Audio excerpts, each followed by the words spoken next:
აცხადებთ ოფიციალურად არც შარშან, არც წელს თორსიტოლოგების ასოციაციისათვის არავის არ მოუმართია. არც არასამთავრობო ორგანიზაციებს, არც ასეთ ინიციატორს და არც უცხოელ კოლეგას. კითხვები არის ძალიან ზოგადი და ამ წუთში რაიმე პასუხის გაცემა იქნება ელემენტარულად არასერიოზული.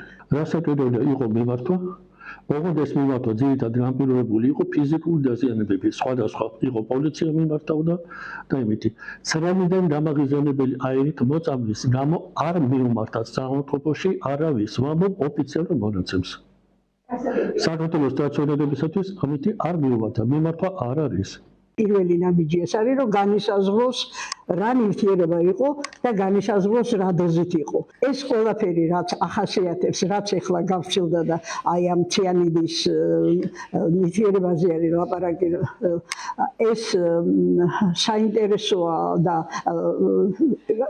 ყველა ნივთიერებას გააჩნია თავისი თვისებები. აქ ძირითადი არის გამღიზიანებელი მოქმედება. შეიძლება მოხდეს ორგანიზმში ინჰალაციის გზით, სასიკვდილო დოზაც არის შესწავლილი ეს და არის მონაცემები ამის შესახებ.